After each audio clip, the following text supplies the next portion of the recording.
Сәлем баршаңызға. Бүгін сіздермен бір жасағанда сәтті шығатын булочкалардың жасалу жолымен бөлісетін боламын. Дәл осы рецептпен жасап көріңіздер. Өте дәмді, жұп-жұмсақ болып шығады. Және де менің каналыма тіркеліп, қолдап кетуді ұмытпаңыздар. Алдымен таза ыдысымызға жылы сүтті құямыз. Үстінен ерітілген сары май, қант, ашытқымызды саламыз.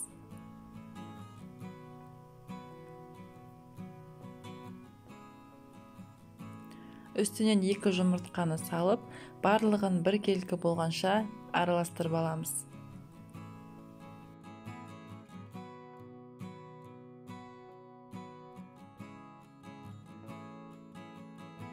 Ұнымызды аз-аздан салып отырып, жұп-жұмсақ қамыр илейміз. Ұнды қанша қосатынымызды төменге қарай жазып кетемін.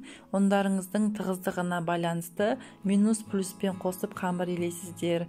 Ұнды көп қосудың қажеті жоқ. Қамырымыз жұп-жұмсақ осылай боп шығу тиіс.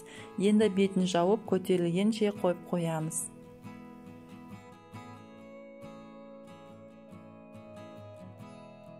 Міне қамырымыз осындай болып көтерілді.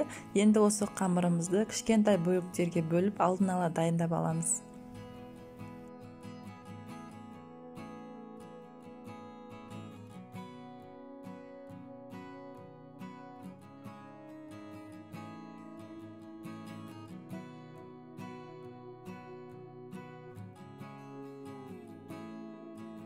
Дәл осы рецепт бойынша менде 20 күлше шықты.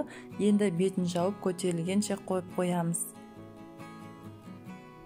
Қамырымыз көтерілгеннен кейін орташа қалыңдықта жайып аламыз. Дәл видеодағыдай жаямыз. Салмасына өздеріңіздің қалауларыңыз бойынша варенье, джем немесе сгущенка қоссаңыздар да болады.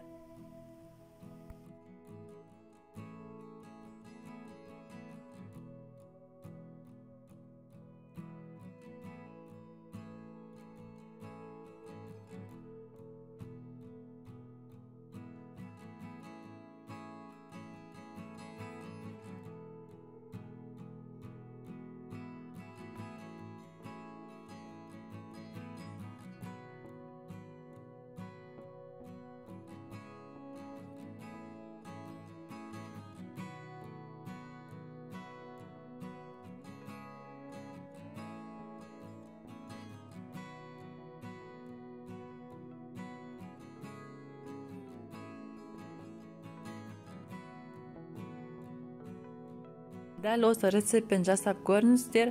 Егер де жасап көрсеңіздер, комментарийға жазып кетуді ұмытпаңыздар. Баршаңызға ас болсын.